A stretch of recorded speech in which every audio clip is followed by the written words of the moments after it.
Alright, let's dive into this because it's a situation that's both complex and, frankly, frustrating. Here's the deal. The Board of Peace, led by the US, has stated that Israel won't withdraw from Gaza until Hamas is fully disarmed. Sounds straightforward, right? But personally, I think this is where things get messy. What makes this really interesting is the timing.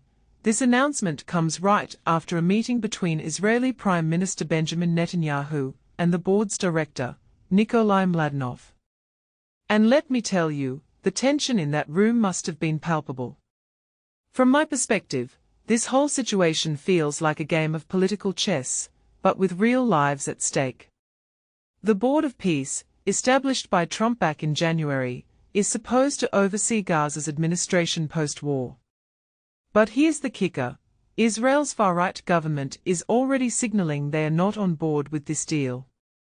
Finance Minister Bezalel Smotrich, for instance, called it completely different from what they agreed to and demanded a new vote. This raises a deeper question. How can any agreement hold if the parties involved keep shifting the goalposts? One thing that immediately stands out is Israel's refusal to stop its attacks on Gaza, even after a ceasefire was supposedly in place. Since October 2025, over 1,200 Palestinians have been killed, including 36 after this disarmament deal was announced. If you take a step back and think about it, this isn't just about disarmament, it's about trust, or the lack thereof. Hamas is saying they won't implement the deal unless Israel holds up its end, and frankly, I don't blame them. Israel has a history of flouting agreements, and this time feels no different. What many people don't realize is the broader context here. Israel's actions aren't just about security, they are also about domestic politics. With elections looming, Netanyahu's government is under pressure to show its base that it's achieved total victory in Gaza. This makes me wonder, is this deal even about peace, or is it just a political maneuver? A detail I find fascinating is the role of the mediators, Egypt, Qatar, and Turkey, who've condemned Israel's targeting of civilians and healthcare facilities. Their joint statement is a rare moment of unity, but will it make a difference? In my opinion, the real tragedy here is the human cost. Since October 2023, over 73,000 Palestinians have been killed in Gaza. That's not just a number, it's families, communities, and futures erased.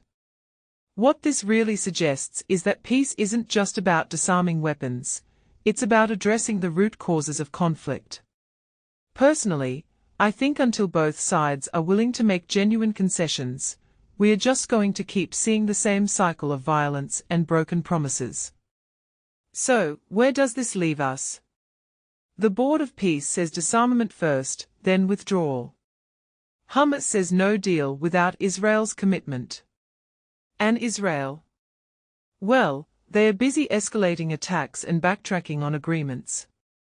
What makes this situation so frustrating is that it feels like we are stuck in a loop. Achieving lasting peace is hard, as Mladenov said, but it's not impossible, if everyone actually tries. The question is, do they really want to? And that, my friends, is the million-dollar question.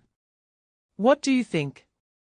Is there a way out of this mess, or are we just witnessing another chapter in a never-ending conflict? Let me know in the comments below.